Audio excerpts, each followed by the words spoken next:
ಸದ್ಗುರುನಾಥನ ವಚನಾಮೃತಕ್ಕಿಂತ ಶ್ರೇಷ್ಠವಾದ ಅಮೃತ ಇನ್ನೊಂದಿಲ್ಲ. ಶ್ರೇಷ್ಠವಾದ ಅಮೃತ ಇರಬೇಕಂದ್ರೆ ಸದ್ಗುರುನಾಥನ ವಚನದಲ್ಲಿ. ಇಲ್ಲರಿ ಸ್ವರ್ಗ ಲೋಕಾದಿಗಳಲ್ಲಿ ಇದೆಲ್ಲ ಅಮೃತ. ಎಲ್ಲರೂ ಪುಣ್ಯ ಮಾಡಿ ಯಜ್ಞ ಯಾಗ ಹೋಮ ಜಪ ತಪಾದಿಗಳ ಮೂಲಕವಾಗಿ ಸ್ವರ್ಗಲೋಕದ ಅಮೃತವನ್ನು ಪಾನ ಮಾಡ್ತಾರಂತೆ ಶಾಸ್ತ್ರ ಹೇಳ್ತಾವೆ ಅಂತಂದರೆ ಅಮೃತ ಇದೆ, ಅದು ಶಾಶ್ವತವಾದದ್ದಲ್ಲ. ಕ್ಷೀಣೇ ಪುಣ್ಯ ಮೃತ್ಯಲೋಕಂ ವಿಸಂತಿ. ಆ ಪುಣ್ಯ ಮುಗಿಯೋ ತನಕ ಅಲ್ಲಿ ಅಮೃತ ಸಿಗ್ತದೆ.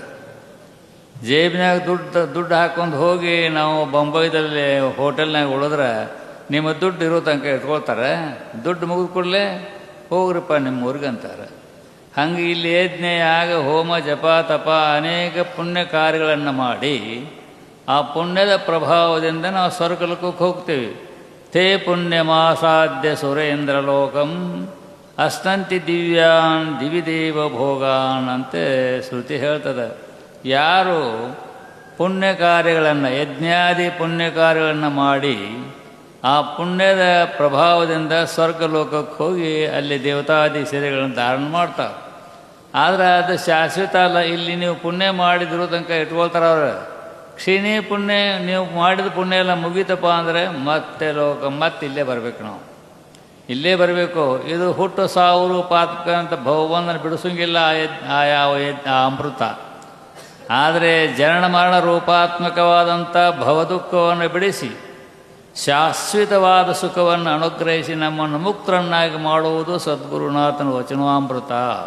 ನಾವೆಲ್ಲ ಈಗ ಮಾನವರಾಗಿ ಹುಟ್ಟಿವೆಲ್ಲ ಯಥಾರ್ಥ ಜ್ಞಾನವನ್ನು ಸದ್ಗುರುವಿನ ಮುಖಾಂತರ ಅರಿತು ಆ ಜ್ಞಾನದ ಸುಧೆಯಲ್ಲಿ ನಾವು ತಲ್ಲೀನರಾದದ್ದಾದರೆ, ಆ ಪಾನವನ್ನು ಮಾಡಿದ್ದಾದರೆ ಅಮರರಾಗ್ತೇವೆ. ಅಂಥ ಜ್ಞಾನವನ್ನು ಸದ್ಗುರುಗಳ ಮುಖಾಂತರ ತಿಳ್ಕೊಳ್ಬೇಕು. ತದ್ವಿಜ್ಞಾನಾರ್ಥಂ ಸಗುರುಮೇವಾಭಿಗಚ್ಚೇತ್ ಸಮಿತ್ಪಾನಿ ಶ್ರೋತ್ರಿಯಂ ಬ್ರಹ್ಮನಿಷ್ಠಂ ಅಂತ ಹೇಳ್ತದೆ ಶ್ರುತಿ.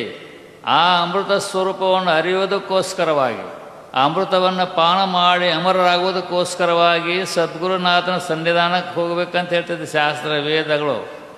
ಗುರುವಿನ ಸನ್ನಿಧಾನಕ್ಕೆ ಹೋಗಿ ಶ್ರೋತ್ರಿಯ ಬ್ರಹ್ಮನಿಷ್ಠ ಸದ್ಗುರುವಿನ ಕೃಪೆಯನ್ನು ಪಡ್ಕೊಂಡ ತಸ್ಮೈ ವಿದ್ವಾನ್ ಉಪಸನ್ನಾಯ ಸಮ್ಯಕ್ ಪ್ರಶಾಂತ ಚಿತ್ತಾಯ ಶಿಮಾನ್ವಿತಾಯ ಏನಾಕ್ಷರಂ ಪುರುಷಂ ವೇದೋ ತತ್ವತೋ ಬ್ರಹ್ಮವಿದ್ಯಾಂ ಅಂತ ಹೇಳ್ತದೆ. ತಸ್ಮೈ ಅಂತ ಸದ್ಗುರುನಾಥನಿಗೆ ನಾವು ಶರಣಾಗತರಾಗಿ ಅವರಿಗೆ ಸೇವಾದಿಗಳ ಮೂಲಕವಾಗಿ ಅವರನ್ನು ತೃಪ್ತಿಪಡಿಸಿ ಅವರಿಂದ ನಾವು ಯಥಾರ್ಥ ಜ್ಞಾನವನ್ನು ಜೀವ ಬ್ರಹ್ಮರ ಅಭೇದ ಜ್ಞಾನವನ್ನು ಮಾಡಿಕೊಂಡ ನಿತ್ಯ ಸುಖವನ್ನು ಪಡ್ಕೊಳ್ಬೇಕಾಗೈತಿ. ಅದಕ್ಕಾಗಿ ಬಂದದ್ದು ಮನುಷ್ಯ ಜನ್ಮ. ನರಜನ್ಮ ಬರೀ ವಿಷಯಾದಿಗಳನ್ನು ಭೋಗಿಸೋದಕ್ಕೋಸ್ಕರವಲ್ಲ. ಅನೇಕ ಜನ್ಮಗಳು ಹೋಗ್ಯಾವ, ಅನೇಕ ಜನ್ಮಗಳು ವಿಷಯಾದಿಗಳಿಗೆ ಹೋಗ್ಯಾವ. ಈ ವಿಷಯಾದಿಗಳನ್ನು ತ್ಯಾಗ ಮಾಡಿ ಗುರುಗಳ ಸನ್ನಿಧಾನಕ್ಕೆ ಹೋಗಿ ಗುರುಗಳಿಗೆ ನಾವು ಶರಣಾಗತರಾಗಿ ಆ ತತ್ವವನ್ನು ತಿಳ್ಕೊಂಡಾಗ ನಾವು ಅಮರರಾಗ್ತೀವಿ, ಮುಕ್ತರಾಗ್ತೀವಿ, ಧನ್ಯರಾಗ್ತೀವಿ. ಅದಕ್ಕೆ ಶಾಸ್ತ್ರಗಳಲ್ಲಿ ಹೇಳ್ತದಲ್ಲ, ವೇದ ಆಗಮ ಎಲ್ಲವೂ ಹೇಳ್ತಾವೆ. ನೀವು ಧನ್ಯರಾಗಬೇಕಾದ್ರೆ ಗುರು ಸನ್ನಿಧಾನಕ್ಕೆ ಹೋಗ್ಬೇಕಂತಾರೋ. ಅಂತಪ್ಪ ಶ್ರೋತ್ರಿಯ ಬ್ರಹ್ಮನಿಷ್ಠ ಸದ್ಗುರುವಿಗೆ ಶರಣಾಗತರಾಗಿ ನಾವು ಯಥಾರ್ಥ ಜ್ಞಾನವನ್ನು ಮಾಡಿಕೊಳ್ಬೇಕು. ಜೀವ ಬ್ರಹ್ಮರ ಯಥಾರ್ಥ ಜ್ಞಾನ, ಜೀವ ಅಂದ್ರೇನು ಬ್ರಹ್ಮ ಅಂದ್ರೇನು ಅನ್ನುವುದನ್ನು ಗುರುಗಳ ಮುಖಾಂತರ ತಿಳ್ಕೊಳ್ಬೇಕದನ್ನು.